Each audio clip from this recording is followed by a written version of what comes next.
नमस्कार, आप देख रहे हैं मिरर मीडिया और मैं हूं आपके साथ प्रिया पांडे। धनबाद के सराय ढेला स्थित बालिका गृह यानी होप हाउस से 2 नाबालिग बच्चियों के लापता होने की घटना ने पूरे प्रशासनिक तंत्र को कटघरे में खड़ा कर दिया है। 12 फरवरी की शाम से गायब इन बच्चियों का अब तक कोई सुराग नहीं मिल पाया है, जिससे सुरक्षा व्यवस्था और जिम्मेदार अधिकारियों की भूमिका पर गंभीर सवाल उठ रहे हैं। दरअसल बालिका गृह यानी होप हाउस से 2 नाबालिग बच्चियों का 12 फरवरी की शाम 6:17 से लापता होना केवल एक घटना नहीं बल्कि व्यवस्था की जिम्मेदारी पर सीधा सवाल है। 10 दिन बीतने को हैं, लेकिन बच्चियों का अब तक कोई सुराग नहीं। आखिर जवाबदेह कौन होगा? यह मामला न सिर्फ बालिका गृह की सुरक्षा व्यवस्था पर प्रश्न चिन्ह लगाता है, बल्कि पूरे निगरानी तंत्र की गंभीर लापरवाही को उजागर करता है।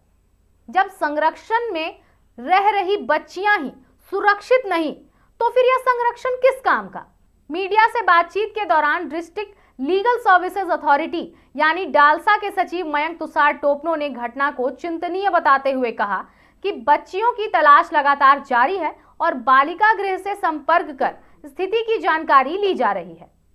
अभी तो जांच चल रहा है और जो निकटतम जितने थाना है उनसे हम लोग कंसल्ट कर रहे हैं और CWC को भी पत्र भेजा गया है और सब जांच चल रहा है कि किस तरीके से ये घटना हुई है। आप लोगों के संज्ञान में कब आई ये बातें?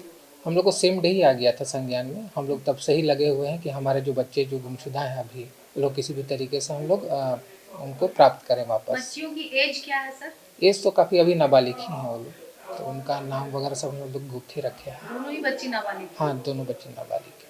क्या पॉसिबल चांसेस है उनके भागने के? अब तो ये गलत चीज़ है कि वो लोग उस संरक्षण गृह से भागे हैं, लेकिन अब ठीक है, बच्चे हैं, ना समझ है तो कोई भी कारण हो सकता है। उनका जानकारी मिलेगा तभी उनसे कोई कारण का पता चला? नहीं, कारण ऐसा बाल नहीं कल्याण बालिका गृह के लोगों से बातें हुई है आपकी? बातचीत तो हुआ है, तो उस तरीके से नहीं हुआ है कि किस कारण से भागे हैं, लेकिन जब तक हम लोगों को दूसरा पक्ष सुनने को नहीं मिलता तब तक हम लोग कुछ बता भी नहीं पाएंगे कि किस कारण से भागे हैं। तो बच्चे जब तक नहीं मिल जाते हमारे बच्चे तब तक। शुक्रवार को भी बालिका गृह से लोग आए थे, क्या कुछ बातें हुई आप लोगों की? हम लोग up to date daily up to date ले रहे हैं कि हमारे बच्चे अभी कहाँ, उनका क्या प्रोसीजर चल रहा है उसको वापस लाने का। तो इसी पे हम लोग रेगुलर अपडेट के लिए उनको बुलाए थे। कहीं से कुछ बातें ये भी आ रही हैं कि बच्चियां जो है वो आसनसोल जाने की भी संभावनाएं देखी जा रही हैं, तो क्या इन बातों में सच्चाई है? अभी तो उसका कोई प्रमाणिक नहीं मिला है, स्पष्टीकरण नहीं मिला कि कहाँ भागी हैं। हम लोग पूरी तरीके से लगे हुए हैं, हर जगह प्रयास कर रहे हैं, किसी एक जगह स्पेसिफिक हम लोग नहीं लगे हैं। हम लोग ऑल ओवर जहाँ जहाँ हम लोग को पॉसिबिलिटीज़ दिख रहा है, उनका जहाँ घर भी है, पैतृक आवास वगैरह सब, वहाँ पे हम लोग प्रयास कर रहे हैं। जिस जगह पर ये बालिका गृह है सर, क्या वहाँ का सराउंडिंग ठीक है? क्या कुछ आप लोगों ने देखा है? क्या चीजें वहाँ पर और चाहिए? सुरक्षा व्यवस्था कैसी है वहाँ पर? ये तो एक वैकल्पिक व्यवस्था भी जहाँ वो लोग रह रहे हैं, हम लोग को एक परमानेंट व्यवस्था हम लोग को करवाया जा रहा है। तो लेकिन है थोड़ा सेफ्टी मेजर्स तो हम लोग और अच्छा करना चाहिए, हम लोग कर रहे हैं उसमें प्रयास, ताकि रात में जो बच्ची वहाँ रहती हैं वो लोग थोड़ा अपने आप को सुरक्षित महसूस करेंगे। इसके लिए हम लोग प्रयास कर रहे हैं। लेडी कांस्टेबल या फिर कोई सुरक्षा गार्ड वहाँ पर मौजूद है अभी फिलहाल? अभी तो इसका उतना हमको जानकारी नहीं है कि रहते हैं कि नहीं, है कि रात के लिए हम लोग को काफ़ी सोचना पड़ रहा है वहाँ के लिए। उनकी तरफ से मांगे भी आई थी कि सुरक्षा गार्ड या फिर लेडी कांस्टेबल जो है वो मुहैया कराया जाए, तो कहाँ बातें अटक रही हैं आपके? मेरे ख्याल से वो चल रहा है प्रोसीजर, हम लोग पेपर वर्क तो कर चुके हैं और जल्दी ही मिल जाएगा।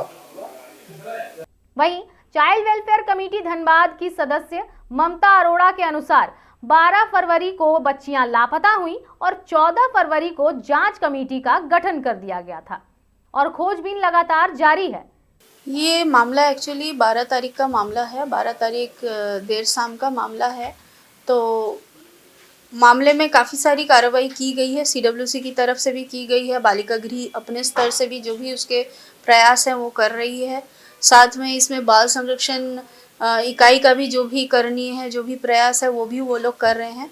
इस मामले में जो लेटेस्ट है अभी, इसमें CWC को उसी दिन जब शाम को 6:30 बजे के करीब जब इस बात का पता चला कि ऐसे 2 बच्ची नज़र नहीं आ रही है या मिसिंग है, तो जांच पड़ताल की गई और उस दौरान ये पता चला कि ये बच्चियां जो है ये छत की चाबी माने किसी स्टाफ के ओझल होने से, आँख के ओझल होने के क्रम में चाबियां को लेकर ये छत पर चली गई और छत को जो है छत के दरवाजे को लॉक कर दिया बाहर से, और उसी रास्ते से ये बच्चियां जो है शायद भाग गई। कहाँ की छत से भागी हैं मैडम? ये बालिका गृह जो हमारा जो अभी धनबाद में बालिका गृह है, होप हाउस है, ये तपोवन कॉलोनी में चलता है, ये वहाँ से जो भी ये घटना घटी है।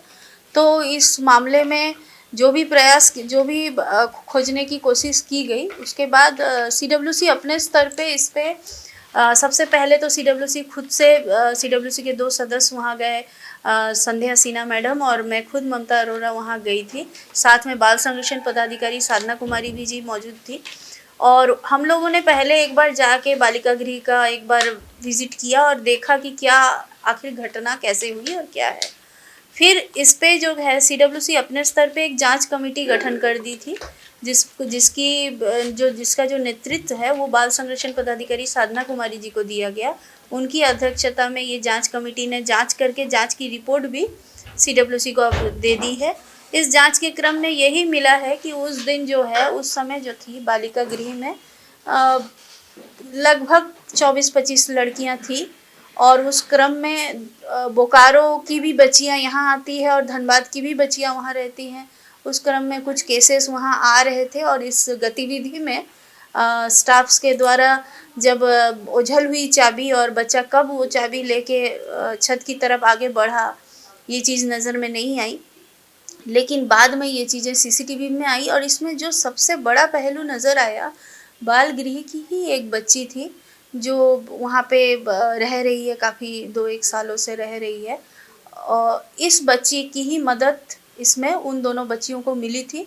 जो बच्ची बाद में अपना जो गलती है उस चीज़ को क्लियर की बाद में जांच कमेटी के सामने भी, और हम जब गए थे हमारे सामने भी बच्ची इस बात को बोली कि मैंने उनको मदद की थी, लेकिन इस बात का मुझे इल्म नहीं था कि ये इस तरीके से भयावह रूप ले लेगा और वो लोग भाग जाएंगे।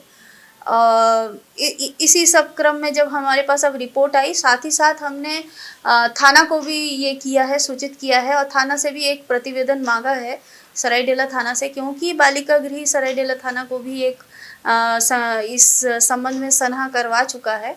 तो अब तक थाना के तरफ से भी, सरायडेला थाना की तरफ से भी क्या क्या कोशिश की गई है, और साथ ही ये दोनों बच्ची जिस जगह से बिलोंग करती है, जिस जगह से इनका प्रॉपर ये जिस कांड संख्या में पीड़िता थी, जिस थाना से, ये 2 थाना थे, एक था धनसार थाना और एक था गौशाला UP जो कतरास इसमें सिंदरी में पड़ता है।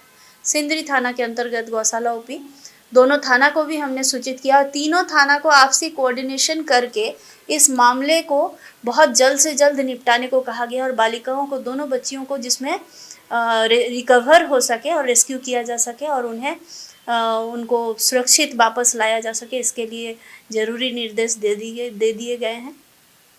इस मामले में और एक स्टेप जो हम लोगों ने लिया था वो था कि दोनों परिवार को सूचित कर देना। हम टाइम टू टाइम दोनों बच्चियों के परिवार से भी लिंक में हैं और उन्हें भी सूचित कर रहे हैं, जो कि पता चल रहा है अब कि ये बच्चियां जो है, बालिका गृह के एक रिपोर्ट में आया कि ये बच्चियां जो हैं ये आसनसोल में जा सकती हैं। तो हम लोग ने थोड़ा सा इस बात में वहाँ के भी लोगों से थोड़ा समन्वय करने की कोशिश की है, और सब तरफ से हम लोग कोशिश कर रहे हैं कि जल्द से जल्द बच्चा जो है सुरक्षित, दोनों बेटियां जो है वो वापस आ जाए। क्या यहाँ पर सुरक्षा में कोई चूक देखने को मिली है? वहाँ बालिका गृह में कई दिनों से मांगे भी चल रही थी महिला कांस्टेबल को। एक्चुअली क्या है कि बालिका गृह में सुरक्षा के तौर पे अभी तो फिलहाल कोई भी पोस्ट भी अवेलेबल वहाँ नहीं है, और सुरक्षा का कोई साफ प्रावधान भी नहीं है वहाँ, जो बहुत ज़रूरी है। और आई थिंक इस पे ज़रूर काम करना चाहिए, इस पे जिला प्रशासन को भी काम करना चाहिए, साथ में जो भी ये बाल गृह का रजिस्ट्रेशन वगैरह देखते हैं उन्हें भी इसमें काम करना चाहिए, और बालिका गृह में एक सुरक्षा कर्मी का पोस्ट भी ज़रूर होना चाहिए, क्योंकि वहाँ इतनी बच्चियाँ रहती हैं तो सुरक्षा का तो मामला बनता है। वरीय पदाधिकारियों से बात करने की कोशिश की है आप लोगों ने इस बारे में? इस बारे में अभी तो फिलहाल बच्चे के खोज को लेके हम लोग बहुत ये हैं, लेकिन जो भी बिंदुआ अभी जांच रिपोर्ट जो हमारे पास बाल संरक्षण पदाधिकारी के द्वारा, साधना कुमारी जी के द्वारा जो हमें सबमिट किया गया है, उसमें जो भी तथ्य हैं उन पे हम लोग बात करेंगे और आगे इस पे काम करेंगे। तो बिल्कुल जैसा कि आपने सुना, 12 फरवरी को ये 2 बच्चियां लापता हो जाती हैं बालिका गृह से। लेकिन सवाल यह है कि जांच कमेटी का गठन घटना के 2 दिन बाद क्यों हुआ? क्या सुरक्षा इंतजाम इतने कमजोर थे कि 2 बच्चियां बिना किसी रोक टोक के परिसर से बाहर निकल गईं? सूत्रों के अनुसार अगर माना जाए तो आशंकाएं जता रही हैं कि बच्चियां आसनसोल की ओर जा सकती हैं। अगर यह संभावना पहले से थी तो क्या स्थानीय प्रशासन ने सीमावर्ती इलाकों में अलर्ट जारी किया? क्या रेलवे स्टेशन और बस स्टैंड पर निगरानी बढ़ाई गई?